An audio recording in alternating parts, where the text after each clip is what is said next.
Hey yo, what is up guys, it's your boy Toy here, and this will be a video on a showcase on how Cain works, and I'll be showing a clips with him on a main damaging role. Now without further ado, let's go over his kit.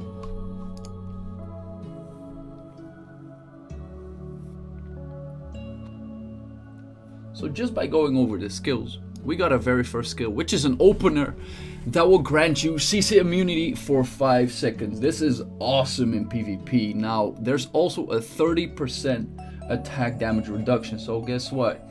Every bursting that you see will not be bursting you down as much anymore. And it looks like this. You get a nice buff, and that is about it. Also heals a little bit, but the heal isn't as potent as I want it to be. And then we go over to the third skill. And the third skill is a buff. He turns Super Saiyan, and you will be granting yourself a lot of stuff. So it's over 46k defense, and guess what? Onto your lower defense classes, like let's say mechanic, let's say healer. That is a lot. That's almost double, at least double, but mostly even triple of your defenses. So in PvP, this stuff is actually insane, as well as the attack boost that you're getting from this. So it's 133k attack on top of the 25 that you get from it, and it is 10 seconds. Now there's a perk where it lasts 20 seconds, so that is really crazy, because if you put a pocket watch on that, that is like on maximum 2.5 every 10 seconds that the cooldown lowers. That means that we get 20 seconds cooldown. That is a 100% uptime on immunity. Now the downside of this is you only get dispelled to get this out of the way. But overall, just look at the ferocious attacks, guys. Oof, oof, oof, oof, oof. That is some good stuff. So now we got the Tyrant form, and this is his damaging source. So we check this out. We change to the Tyrant form, and there's a multitude of things that happen within this. One, supposedly you're not susceptible to mana regeneration, or at least on attack hit. The overtime second will actually heal up your mana. So that is something to keep in mind if you do decide to build in PvP. And this is where his most damage comes from. It says 321k damage per hit. So this is an auto attack class, because the moment I pull this, I get both CC immunity and I get this little bit of extra attack, because in the Tyrant form, let's show it again. It says you get another 10% increased damage to enemies. And we know what percentual damage does in this game. It is absolutely insane. Think about Cecilia for a second. Now this skill is a lot of fun.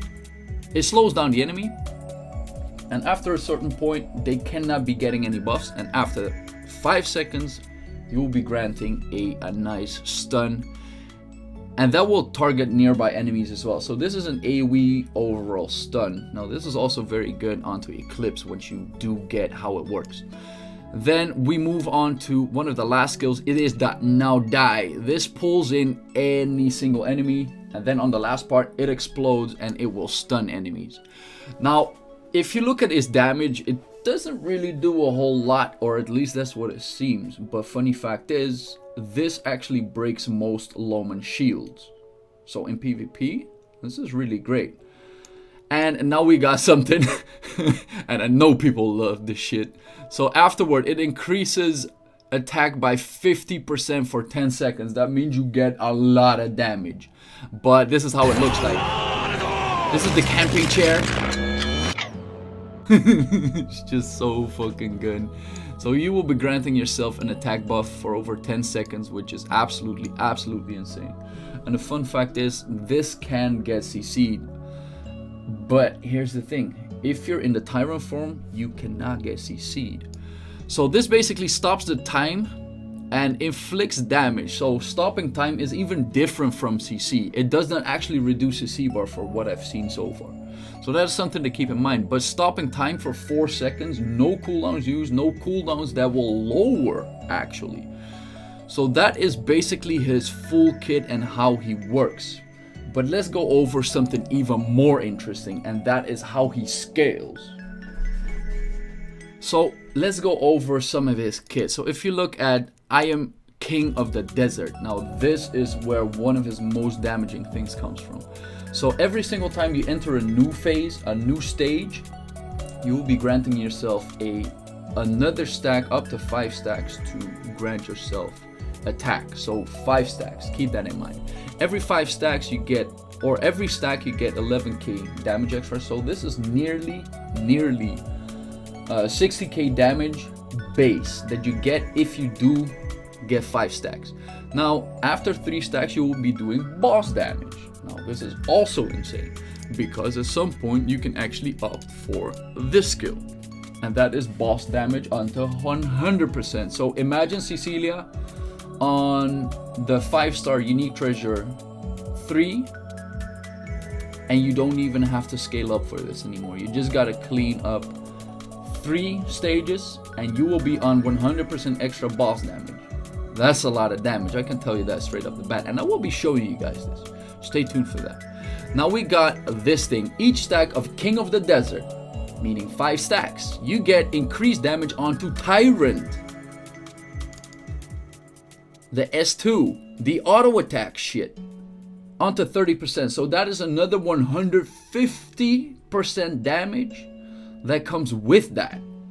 Oh yeah, and by the way, we get another 5 stacks of Tyrant, right? Oh yeah, by the way, while Cain is in Tyrant form, increases all damage enemies take by 10%. So that's 10%, doesn't seem like a whole lot. Oh wait, you get another additional 5% dignity of Tyrant damage on top of that.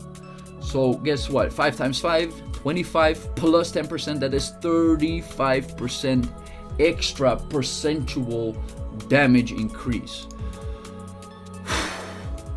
And this is not all, boys. Guess what? Behold my might. Increases damage by 50% when Cain is in the Tyrant form. So we got everything that we got so far. Got another 50% extra damage and increase the damage by another 10%. Like, I don't know how these things add up. Like, if you got a certain segment and you get the last part on top of that and it scales and everything.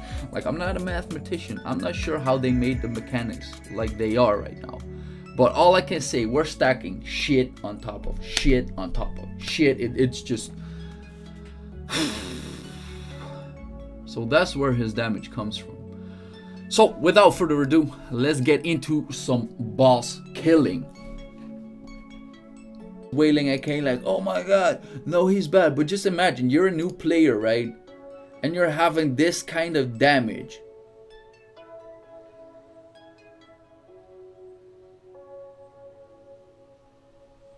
Like, this is just absolutely godlike.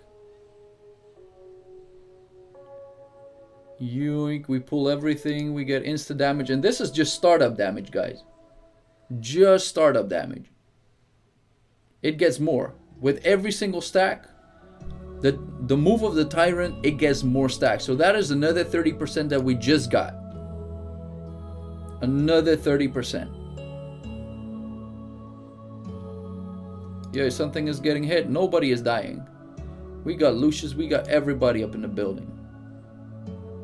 We got some AoE damage, and people will be like, nah, he's still ass. No. We're not even at a boss yet. You just need a gazillion attack speed, so that's why you need to pair him with Lucius. Like, the more attack speed that he has, the better he becomes. He rarely dies because you cannot CC him. In Tyrant mode, at least. And if you do start out here, like, he almost died. Oh god, no.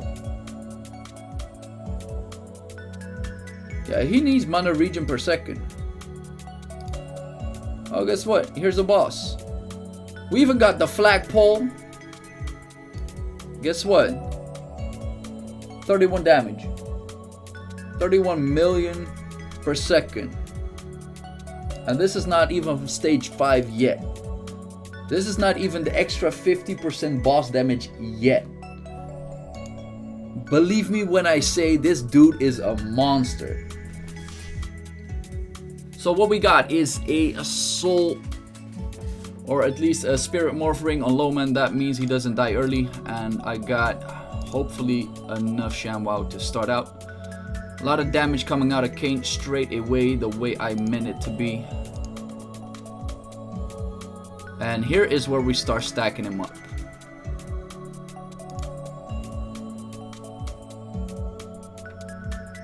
Here we go. Lots of damage coming out straight away. This is the power of my main man. And let's see how well he does against bosses. Still, he doesn't have the boss damage increase. But as far as you guys can see, now will be the damage popping up. And you fucking die. How are you on wave 9 already? If you amp up onto the waves, you will start up higher up. So that's something that you need to keep in mind. Okay, so that is Cain damage right off the bat. Now we're not using any mana for any reason. And what I will be doing is I'll just get that little bit of extra straight from the bat. Get that shield in for no reason. Making sure my Lowman does not die.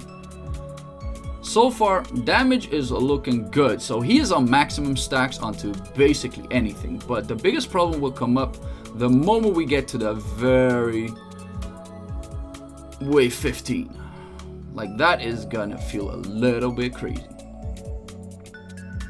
So we need to open these guys up. Heal up my Lowman. Is that even possible anymore? No, so we actually need the shields. But we got one thing, and that is the spirit morph ring that will allow us to do anything possible. So here comes the big ass damage to this little fucker, because he can basically one-shot everybody. So get the shield out. And now we need to do and my Lowman isn't dying because spirit morph ring, baby. Get straight up to floor 15 for no reason. Alright, now this is gonna be a big fucking problem. Okay, so I need to AoE this fast as possible. And now Cain is actually dead because he gets targeted. Okay. Alrighty guys, so that was Eclipse, and this is where he was shining. This is 20% extra attack and a whole lot. The reason why he died was a poison stack onto some nasty ShamWow. So what I should have used is either some CC with Lowman, using a net instead. And I think a net will be one of the things in this team that will help me go actually up to rank 20. And probably kill him in one go as well, because you've seen the damage, guys. For two reasons. You will be having a self-cleanse, so if you do get poisoned, you don't get an instant take. So you gotta just watch that and pop the cleanse straight away. You'll be getting more attack speed, so you don't need to build extra attack speed. And you guys seen that the attack speed is where his damage comes from, so that's really good. Also, Annette has a little bit of CC onto S3 if you do get overcharge. And yeah, I feel like that will amplify like the Eclipse part as well. So I hope you guys enjoyed this video. This was Twebby. Peace.